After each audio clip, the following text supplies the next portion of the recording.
Baik, Assalamualaikum warahmatullahi wabarakatuh. Perkenalkan, nama saya Nurdian M dengan NIM 21040450104 dari jurusan Psikologi Pendidikan dan Bimbingan, Prodi Bimbingan Konseling, Fakultas Ilmu Pendidikan, Universitas Negeri Makassar.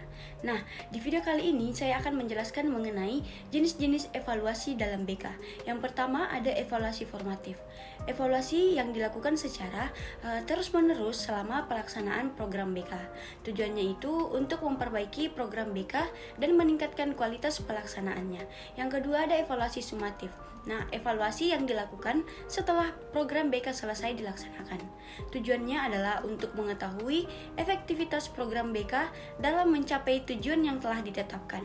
Yang ketiga ada evaluasi input, di mana evaluasi yang dilakukan itu untuk mengevaluasi sumber daya yang digunakan dalam pelaksanaan program BK, seperti tenaga pengajar, bahan ajar, dan sarana prasarana. Kemudian yang keempat ada evaluasi proses.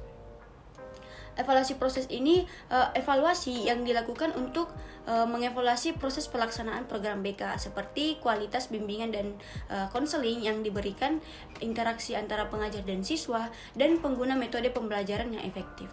Kemudian yang kelima ada evaluasi output, di mana evaluasi yang dilakukan untuk mengevaluasi hasil atau produk yang dihasilkan dari program BK, seperti peningkatan keterampilan sosial siswa, peningkatan prestasi akademik, dan peningkatan motivasi belajar. Kemudian yang keenam ada evaluasi outcomes. Nah, evaluasi yang dilakukan untuk mengevaluasi dampak jangka panjang dari program BK, seperti peningkatan keterampilan hidup dan karir, peningkatan kesejahteraan psikologis, dan peningkatan partisipasi dalam kegiatan sosial.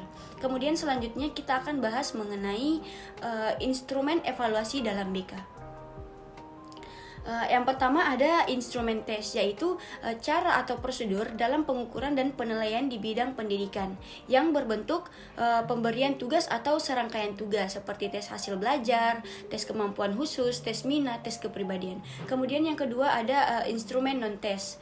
Nah, dengan instrumen non-tes ini, evaluasi hasil belajar peserta didik dilakukan tanpa menguji peserta didik tersebut, melainkan dilakukan dengan pengamatan secara wawancara, observasi, kunjungan rumah misalkan, atau konferensi kasus dan ahli tangan. Yang ketiga ada model pendekatan dalam evaluasi BK. Itu yang akan kita bahas ketiga tersebut. Nah, yang pertama ada objective oriented evaluation approach. Model objektif oriented approach ini atau pendekatan penilaian berorientasi tujuan adalah pendekatan dalam melakukan evaluasi program yang menitik beratkan pada penilaian ketercapaian tujuan. Oleh karena itu, pandangan ini mempersyaratkan bahwa suatu program pendidikan harus menetapkan atau merumuskan tujuan-tujuan yang spesifik secara jelas. Kemudian yang kedua ada discrepancy evaluation model. Nah, pendekatan ini itu memperkenalkan pelaksanaan evaluasi dengan langkah-langkah yang perlu dilakukan, seperti definisi fokus. Nah, kegiatan itu dilakukan untuk merumuskan tujuan, proses atau aktivitas, serta pengalokasian sumber daya dan partisipan untuk melakukan aktivitas dan mencapai tujuan-tujuan yang telah ditetapkan. Kemudian yang kedua ada instansi. Nah, instansi ini rancangan program yang digunakan sebagai standar untuk mempertimbangkan yang namanya langkah-langkah operasional program. Kemudian yang ketiga ada proses evaluasi. Nah, difokuskan pada upaya bagaimana memperoleh data tentang kemajuan para peserta program untuk menentukan apakah perilakunya berubah sesuai dengan yang diharapkan atau tidak. Kemudian yang keempat ada produk. Nah, penilaian dilakukan untuk menentukan apakah tujuan akhir program tercapai atau tidak. Kemudian ada analisis manfaat atau cost benefit analysis. Nah, ini merupakan tahap lainnya yang ditawarkan Profus adalah analisis biaya manfaat, di mana hasil-hasil yang diperoleh itu dibandingkan dengan biaya yang dikeluarkan. Analisis ini menjadi sangat urgen dalam keadaan sumber daya, khususnya biaya. biaya pembangunan pendidikan yang sangat terbatas. Penilaian berorientasi.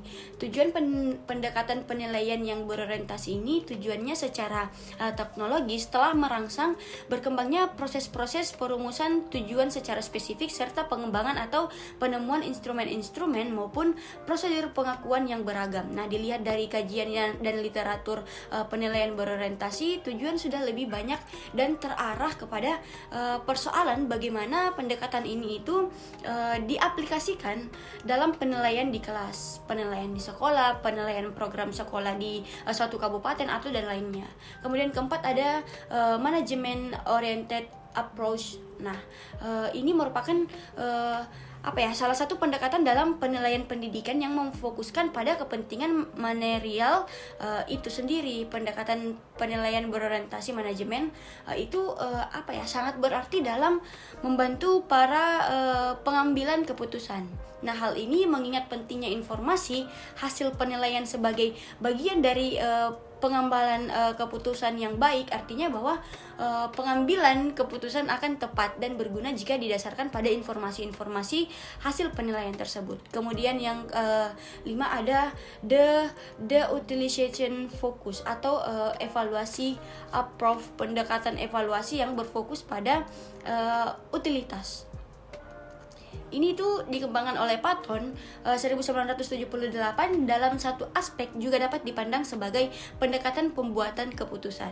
Nah, dia ini menekankan bahwa proses identifikasi dan pengorganisasian relevansi antara pengambilan keputusan dan penggunaan informasi merupakan langkah pertama dalam evaluasi. Dalam pandangan dia, penggunaan hasil temuan evaluasi itu perlu memperhatikan pemikiran para pengambilan keputusan, informasi apa yang dibutuhkan oleh kelompok sasaran, bagaimana informasi tersebut itu dikumpulkan dan bagaimana disajikan kepada mereka. Kemudian kita akan bahas lagi mengenai prosedur evaluasi dan akuntabilitas BK. Nah, prosedur pelaksanaan evaluasi ini, perencanaan programnya itu mencakup 5 tahapan, yaitu pertama menentukan tujuan evaluasi perencanaan program bimbingan dan konseling untuk mengetahui terlebih dahulu apakah guru pembimbing atau konselor dalam menyusun program bimbingan dan konseling ini telah usai dengan langkah-langkah penyusunan program. Kemudian ada yang kedua, menentukan kriteria evaluasi, yaitu untuk mengetahui apakah program berhasil atau belum. Yang ketiga, memilih instrumen untuk mengumpulkan informasi berdasarkan tujuan dan jenis data yang dikumpulkan. Kemudian yang keempat ada analisis data menggunakan analisis kualitatif dan kuantitatif terhadap setiap indikator agar diketahui apakah semua indikator dalam perencanaan program yang telah sesuai atau belum. Nah, jika belum, ditelusuri pada indikator mana yang perlu diperbaiki. Kemudian yang kelima ada pembuatan laporan yang mencakup deskripsialisasi hasil pengembalian keputusan tentang apakah program diperbaiki atau dapat dilaksanakan. Akuntabilitas BK, kemudian kita bahas mengenai akuntabilitas BK. Nah, akuntabilitas ini merupakan bentuk pertanggungjawaban suatu kegiatan atau akuntabilitas ini dilihat sebagai suatu kegiatan yang digunakan untuk meyakinkan stakeholder sehingga memiliki kepercayaan terhadap program atau kegiatan yang telah dilakukan. Nah, menurut Brown dan Truss 2005, evaluasi dan akuntabilitas ini merupakan suatu kesatuan dan tidak dapat dihindari menuju tercapainya suatu tujuan program konseling yang efektif dan bisa dikatakan efisien. Nah, urgensi akuntabilitas dalam konseling sekolah berkaitan dengan pengaruh konselor sekolah terhadap siswa, khususnya berhubungan dengan perubahan prestasi siswa. Kemudian kita akan bahas lagi mengenai pelaporan hasil evaluasi program, di mana programnya ini disusun berdasarkan hasil analisis data dalam pelaporan penilaian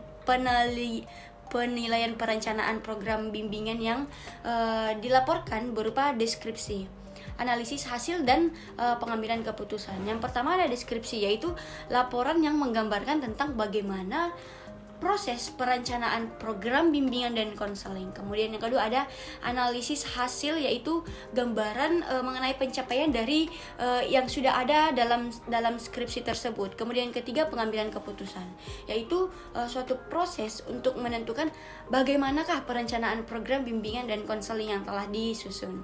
Kemudian kita akan bahas mengenai faktor-faktor pendukung dan penghambat dalam evaluasi program. Nah, beberapa faktor pendukung dan penghemat evaluasi program, yaitu yang pertama ada faktor pendukung karena adanya dukungan dana dari pemerintah, kemudian adanya dukungan manajemen umum, kemudian adanya petunjuk pelaksanaan dan petunjuk teknis, adanya dukungan dari masyarakat. Kemudian yang kedua ada faktor penghambat. Yang pertama ada pemahaman program masih kurangnya sumber daya manusia yang betul-betul mengetahui programnya, adanya dominasi pemerintah dalam penentuan lokasi dan alokasi penerimaan program, petunjuk teknis dan petunjuk pelaksanaan kadang kurang sesuai dengan kondisi realita, masih besarnya dominasi aparat untuk memutuskan kebijakan. Kemudian kita akan bahas lagi mengenai implikasi pelaksanaan akuntabilitas BK. Nah, akuntabilitas bimbingan dan konseling akan dapat diimplementasikan dengan baik apabila sejak dini kondisi seperti yang telah dikemukakan di atas atau faktor penghambat dapat diminimalkan, dan beberapa faktor yang mendukung yang telah dikemukakan di atas itu terselenggarakan. Nah, akuntabilitas dalam BK melalui pelayanan hasil dan penilaian proses, serta program pengawasan keseluruhan kegiatan bimbingan dan konseling dipertanggungjawabkan kepada stakeholder pelayanan bimbingan dan konseling di sekolah, seperti siswa, orang tua siswa, personil sekolah, dan masyarakat dan pemerintah. Kemudian pelaksanaan akuntabilitas yang baik itu akan menciptakan yang namanya implikasi yang positif terhadap diri konselor dan sekolah tempat konselor bekerja. Nah, hal ini dapat dilihat dari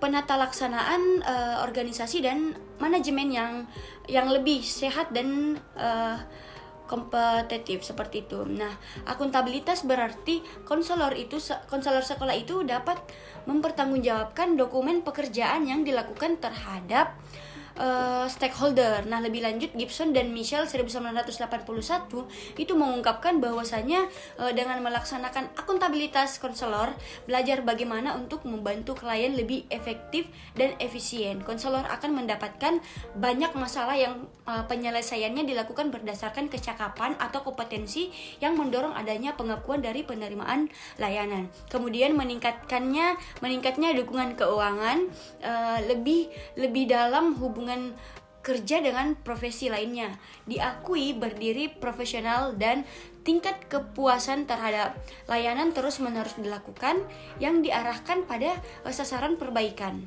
dan adanya penghargaan yang lebih mantap. Mungkin itu saja penjelasan dari saya, kurang dan lebihnya mohon dimaafkan. Wabillahi taufiq walhidayah. Wassalamualaikum warahmatullahi wabarakatuh.